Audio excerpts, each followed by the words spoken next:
Mahfud juga harusnya fair ke publik. Ada banyak hal yang dikritik juga, misalnya Pak Mahfud ada kok. Walaupun kalau saya sih menganggap semua yang dibikin pemerintah kemarin itu memang buat kebutuhan masyarakat, dan itu baik-baik aja.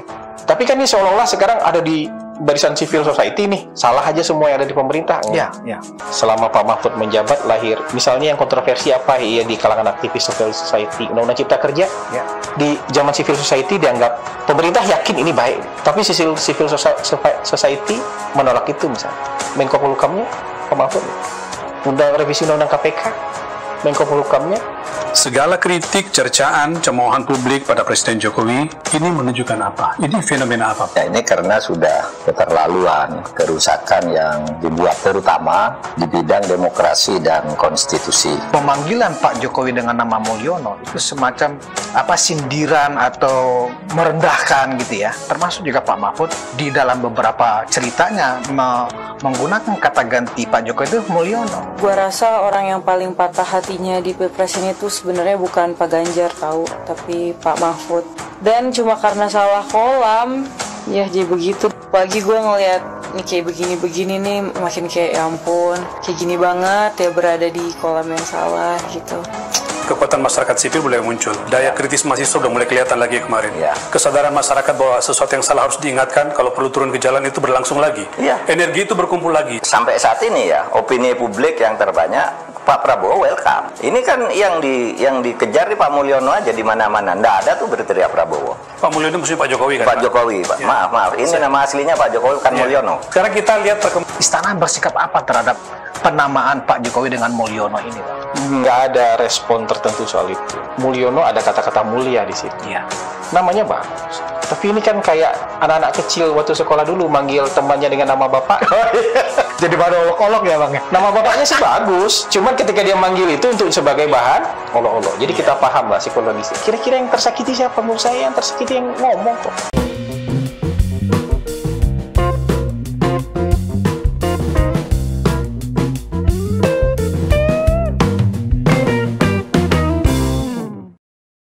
Assalamualaikum warahmatullahi wabarakatuh. Shalom, Om Swastiastu, Nama Budaya, Salam Kebajikan. Kembali lagi dengan saya di sini Leonardo Sirait di channel kita Sirait Media.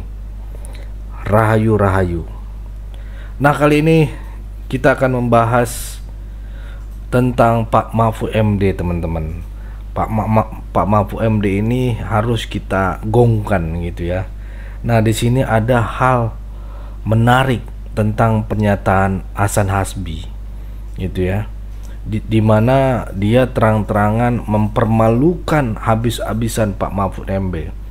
Kita tahu sendiri ya teman-teman, Pak Mahfud MD ini sepertinya tiap hari udah rule gitu ya, udah turun ke podcast, ke YouTube, ke lembaga-lembaga media konten kreator ya, untuk bercuap-cuap gitu ya, yang bikin kegaduhan yang tadinya dia mendukung Pak Jokowi sekarang menghina Pak Jokowi gitu ya. Jadi dia udah tur, kita harus bahas banyak sekali kata-katanya ya, yang sudah tur ke podcast politik dan konten kreator gitu ya teman-teman ya. Nah, di sini Hasan Hasbi ini terang-terangan ya mempermalukan habis-habisan Pak Mahfud MD. Ia menilai ada masalah psikologis yang dialami oleh Pak Mahfud.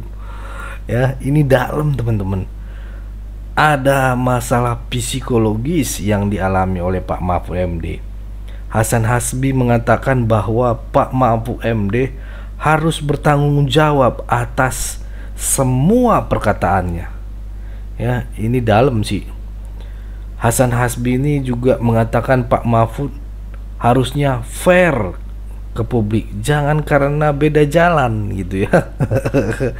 Ataupun karena tuntutan dari pimpinan gitu ya, pimpinan yang mencalonkan beliau mungkin itu kan pandangan saya teman-teman. Boleh dong kita berasumsi ya kan, menyuarakan suara rakyat jelata inilah suara rakyat jelata. Mana tahu diminta tuntutan gitu kan. Nah, dan Hasan Hasbi ini memang mengatakan Pak Mahfud harus fair ke publik, jangan karena beda jalan. Mahfud malah marah-marah teman-teman, dan seolah semuanya salah presiden gitu. Semuanya salah presiden. Padahal dulu waktu Undang-Undang Cipta Kerja terbit teman-teman, dan revisi Undang-Undang KPK diterbitkan, banyak sekali civil society ini yang menantang gitu loh teman-teman, dan Pak Mahfud lah yang mengkonter semua serangan tersebut. Tapi teman-teman, kini Pak Mahfud malah seolah-olah berbalik, menghindar gitu ya, seolah-olah berada di barisan civil society dan menganggap semuanya adalah salahnya Pak Jokowi gitu loh. Ini kan aduh kacau nih Pak. Kalau dendam jangan sampai membabi buta lah Pak. Gak segitunya juga kali Pak. Ingat Pak, umur kalau dikasih kesempatan untuk hidup, ya ayolah, ataupun dikasih pekerjaan, ataupun ini untuk pengabdian yang baik Pak, buat negeri, biar amal ibadah diterima. Itu loh Pak, gitu ya. Jangan membabi buta, jangan mengolok-ngolok keras gitu. Jadinya kayak menjilat lidah sendiri. Gimana ya? Oh, bukan menjilat lidah sendiri. Seperti apa ya teman-teman ya? Menjilat air ludah sendiri. Oh, menjilat ludah sendiri itu lucu juga. Oke, saya revisi teman-teman. Menjilat air ludah sendiri gitu. Ya. Oke teman-teman, supaya tidak penasaran dan punya bukti, saya akan kasih lihat video berikut ini. Mari kita simak video berikut ini. Segala kritik, cercaan, cemoohan publik pada Presiden Jokowi ini menunjukkan apa? Ini fenomena apa? Seperti saya katakan pada beberapa episode sebelumnya, ini karena sudah keterlaluan kerusakan yang dibuat terutama di bidang demokrasi dan konstitusi. Nah, kalau menurut Bang Hasan, sikap yang dilihatkan oleh mantan Menko Polhukam Pak Mahfud 4 tahun sebagai Menko-nya Pak Jokowi, kemudian setahun karena nyapres kemudian mengundurkan diri, tapi sekarang kemudian seolah-olah menyerang habis-habisan, ya secara personal bahkan, itu menurut Bang Hasan anomali nggak sih sikap Pak Mahfud itu, atau sah aja karena dia punya sikap? Semua orang di negara ini berhak punya sikap, termasuk juga bebas berbicara. Esensi demokrasi kan, tapi harus bertanggung jawab, bisa dipertanggungjawabkan, termasuk juga mempertanggungjawabkan diri sendiri di depan. Kalau dipertanyakan misalnya, selama Pak Mahfud menjabat lahir, misalnya yang kontroversi apa ya di kalangan aktivis civil society, Undang-Undang Cipta Kerja, di zaman civil society dianggap pemerintah yakin ini baik, tapi civil society menolak itu misalnya. Menko Polhukamnya Pak Mahfud, Menko Polhukamnya Pak Mahfud. Unjuk rasa menolak Undang-Undang Cipta Kerja yang digelar gabungan mahasiswa sekota Palopo, Sulawesi Selatan berlangsung ricuh. Saling serang antara pengunjuk rasa dengan petugas keamanan pun tidak dapat dihindarkan. Kita beralih ke informasi lain, Saudara. Menko Polhukam Mahfud MD menyebut terbitnya Perpu Cipta Kerja telah sesuai prosedur. Soal kontroversi substansi, Mahfud mempersilahkan Perpu itu diuji di DPR dan Mahkamah Konstitusi. Menurut Mahfud, alasan kegentingan terbitnya Perpu sepenuhnya hak subjektif Presiden, serta Perpu Cipta Kerja terbuka diuji secara politik di DPR atau political review. Revisi Undang-Undang KPK, Menko Polhukamnya Pak Mahfud. Mantan Ketua Mahkamah Konstitusi Mahfud MD menilai revisi Undang-Undang KPK bermuatan hal positif untuk penegakan hukum. Menurut Mahfud MD, beberapa hal yang dianggap baik dari revisi Undang-Undang KPK diantaranya adanya SP3, Lembaga Pengawasan KPK. Mahfud MD yang merupakan alumnus Universitas Gadjah Mada ini menambahkan status aparatur sipil negara bagi pegawai KPK juga akan memperbaiki kinerja KPK. Jadi civil society sebenarnya juga kalau mau melihatnya fair kok. Yang kontroversi di zaman mereka juga Pak Mahfud ada di zaman itu kok. Pak Mahfud juga harusnya fair ke publik. Ada banyak hal yang dikritik juga misalnya Pak Mahfud ada kok. Walaupun kalau saya sih menganggap semua yang dibikin pemerintah kemarin itu memang buat kebutuhan masyarakat. Dan itu baik-baik aja. Tapi kan ini seolah-olah sekarang ada di barisan civil society nih. Salah aja semua yang ada di pemerintah. Ya.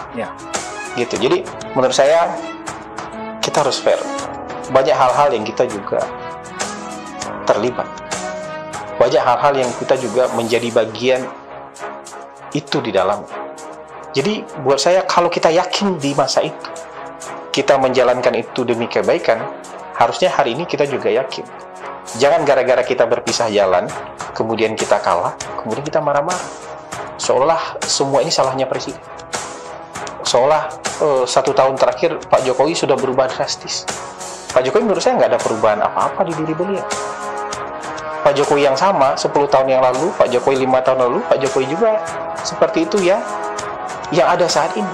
Perbedaannya adalah Pak Jokowi mungkin berbeda dengan sebagian teman-temannya yang mungkin 10 tahun, yang mungkin 4 tahun bersama-sama. Beda jalan. Ketika dia beda jalan, ada orang yang dan mungkin nih Pak Mahfud juga mungkin belum move on. Mungkin. Jadi buat saya Belum move on dari kekalahan ya Bang? Saya nggak tahu lagi, belum move on aja. Kan bisa juga patah hati. Gitu. Entah dari apa itu. Jadi presiden-presiden kita ini pasti punya kekurangan. Ya. Nggak mungkin lah. No perfect man. Nggak ada. Di seluruh dunia nggak ada. Pasti ada kelebihan dan kekurangan. Tapi saya yakin nih, di level pemimpin tertinggi ini kalau ditimbang nih, antara kekurangan dengan kelebihannya, pasti lebih banyak kelebihan. Ya. Ada keputusan-keputusan dia yang tidak tepat, mungkin iya. Tapi kalau kita timbang-timbang, ya, mana keputusan yang tepat, mana keputusan yang tidak tepat, pasti lebih banyak keputusan yang tepat. Karena kalau nggak sampai dia di titik itu. Ya. Kalau kita ini mungkin masih 50-50.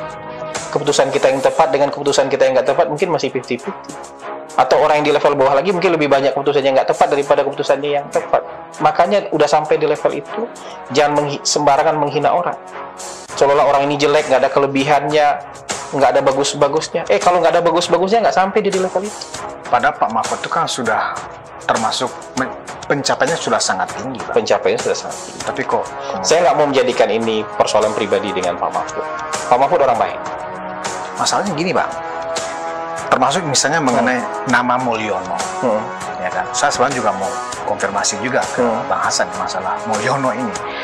Bagi saya ada semacam pemanggilan Pak Jokowi dengan nama Mulyono itu semacam sindiran atau merendahkan gitu ya. Termasuk juga Pak Mahfud di dalam beberapa ceritanya menggunakan kata ganti Pak Jokowi itu Mulyono. Nah, sekarang saya tanya ke Abang.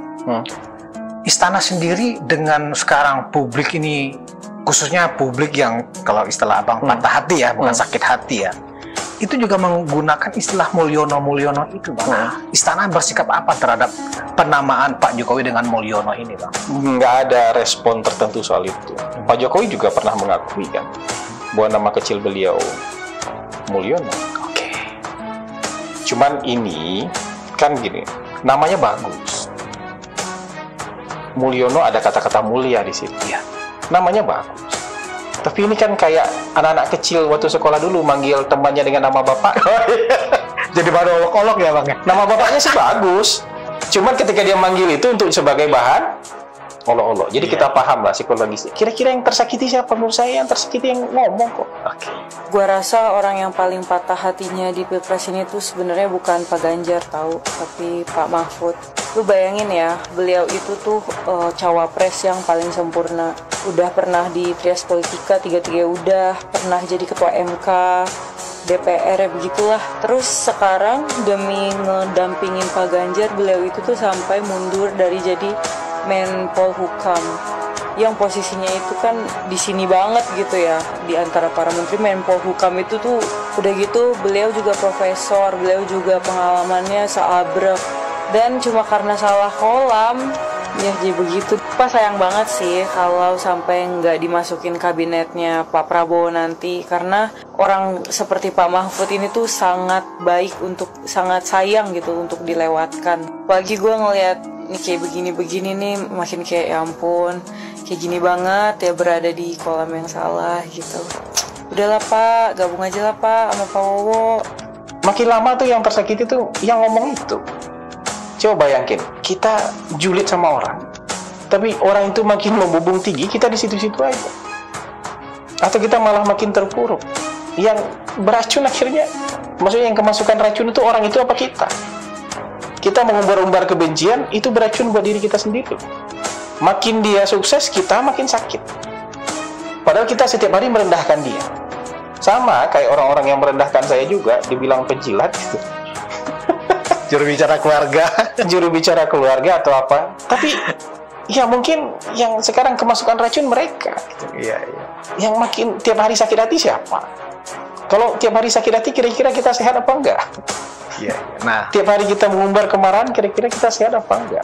Makanya saya nggak mau menanggapi ini jadi misalnya urusan pribadi. Pak Jokowi juga jauh lah di atas itu levelnya. Nggak akan menanggapi ini sebagai persoalan pribadi. Penjelasan Bang Hasan ini memang kita butuhkan, khususnya teman-teman yang pro ya, simpatisannya Pak Jokowi lah, ya kan? Artinya begini, selama ini kalau saya perhatikan di sosial media itu Bang, orang-orang yang anggaplah projo atau Jokowi maniak lah ya, merasa marah ketika dari kubu sebelah menggunakan nama Mulyono ke Pak Jokowi. Nah, dengan penjelasan Abang ini kan, oh Pak Jokowi nggak marah.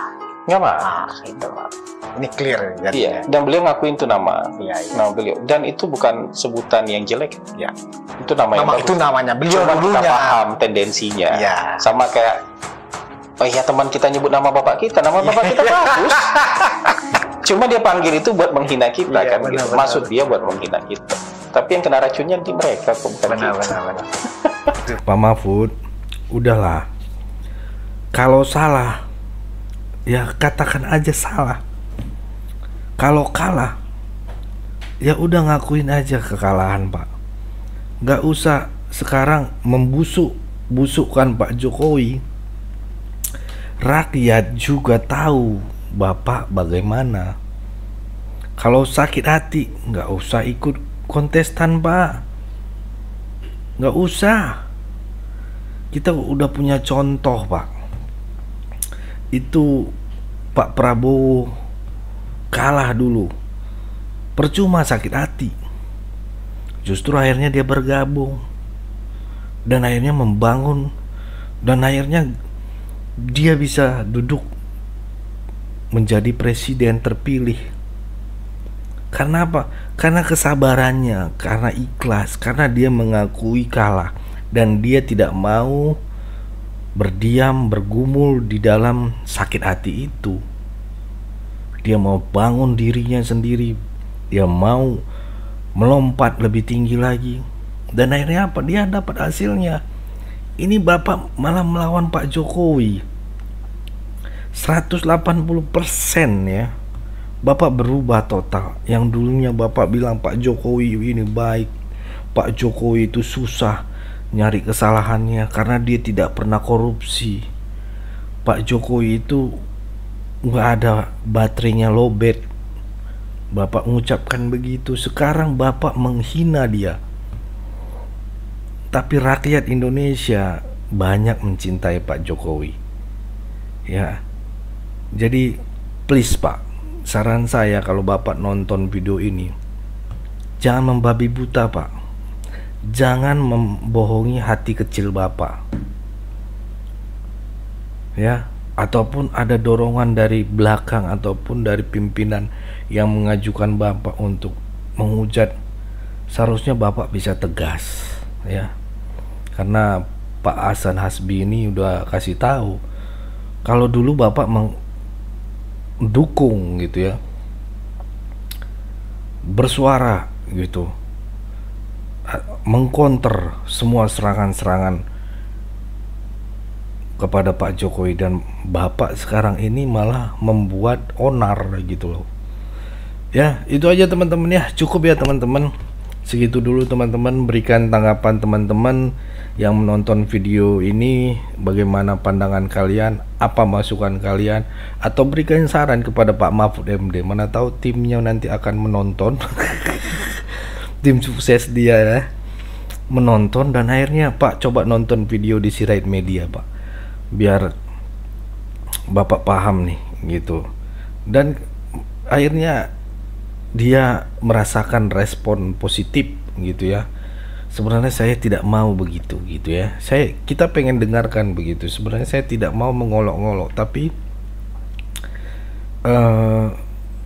saya ada tuntutan gitu ya. Kalau bisa kejujurannya seperti itu ya luar biasa, kita akui gitu ya. Karena nama baik dia itu sebenarnya bagus ya. Setelah kalah dia fair, mengatakan ya saya kalah, nggak bisa dituntut dan sebagainya. Dia diam aja, tapi tiba-tiba ada alarm. Nah alarm itulah yang membuat kita bertanya-tanya teman-teman, jangan-jangan tiba-tiba bom meledak ini ya, bensinnya meledak, ada dorongan apa gitu ya. Ya itulah teman-teman ya, pesan saya pokoknya tetap jaga persatuan Indonesia, jangan mau dipecah belah, jangan mau diadu domba, karena NKRI harga mati. Saya Leonardo Sirait mohon undur diri. Yang belum subscribe channel ini subscribe, please please please please, boom.